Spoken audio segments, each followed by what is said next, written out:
Hey, I'm back. I had to go get some tea. I'm burning up in here. I'm in the sunroom. So let's see. Jill Jackson asks, what kind of storage product do you use for your dry goods? And if you use a variety like I do, what's your favorite? My sugar keeps best in my Tupperware on the counter, but most of the time I have my flour in a zippy in the freezer or the fridge. Okay, I keep my extra flour in the deep freezer, just in the original bag.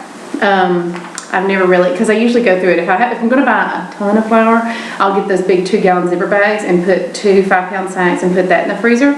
I have my canister set that I actually ended up kind of decorating them myself. I have a lot of people ask questions about where I got my canisters, and I can't really tell them because I did it myself, but that's a whole other story. I want to do a tutorial, but my father-in-law made the vinyl letters for me. He cut them out for me to go on my canisters. And so I don't really have a source that I can tell people, go here and you can make your own, So that's why I haven't really done that tutorial yet, because I just don't want to frustrate people. But I love those because they have like little rubber seals in them, so that's my favorite. And then I do have a couple little Sterlite, the big containers and stuff, and I keep those under my cabinet. I keep my brown sugar and my confection of sugar in those. But it's always fun to have something that you can put like 2 whole sacks of flour in. That's why I like my big flour canister. It'll hold 10 pounds of flour. Let's see, I'm trying to find, do you have a good coating recipe for pan-fried fish? I sure do. The southern fried, well, I'm thinking southern fried catfish. When you say fried fish, that's the only fish I eat. I don't eat seafood at all. And neither does my mother. I don't eat any seafood. But I do eat fried catfish. And if you'd like that recipe, it's really easy. Go to southernplate.com, and in the top right search box in the corner, type in fried catfish, and it's on there, and it's delicious. I love that with a little bit of lemon juice squeezed over it.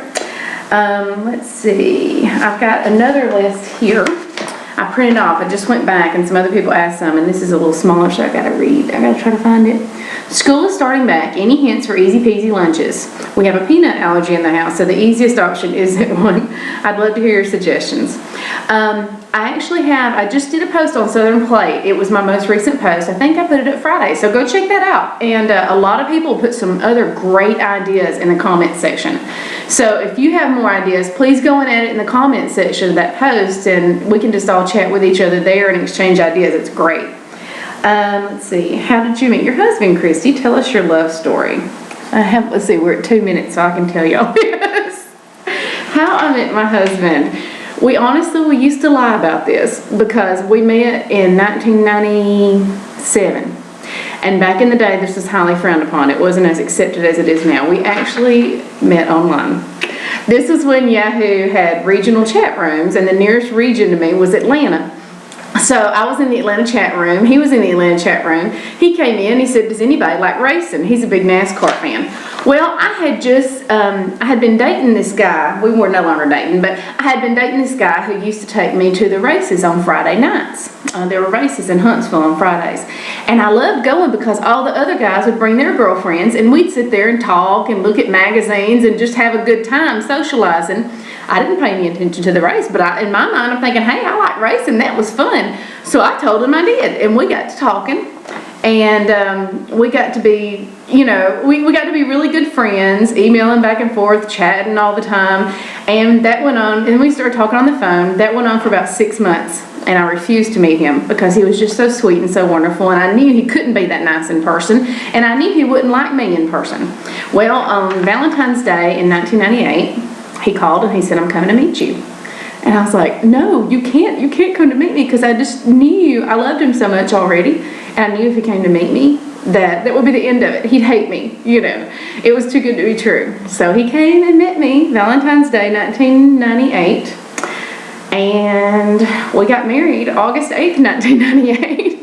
And we've been married 12 years since.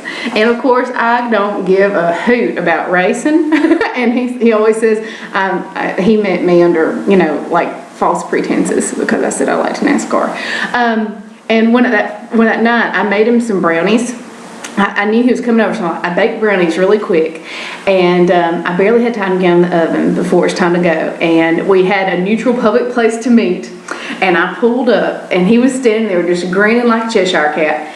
And I was so embarrassed. I thought, he's going to hate me. He's going to hate me. And I rolled down the window, just a little bitty crack. And I wouldn't even look at him. I held the plate of brownies out for him. And I handed him to the crack in the window. And he's like, you're not gonna get out? And I said, no. But anyway, I eventually did get out. And we went out to dinner that night. And we had a really lovely evening. And he graduated in June, and we got married in August. And I reckon it's gonna stick. So that's how I met my husband. I'm going to upload this one now. There's my deep dark secret. I'm actually going to do a post about that one soon because I'm going to post the brownie recipe. So I'm going to upload this one, and then I've got a bunch more questions. I guess I'll do one more video. So thank you.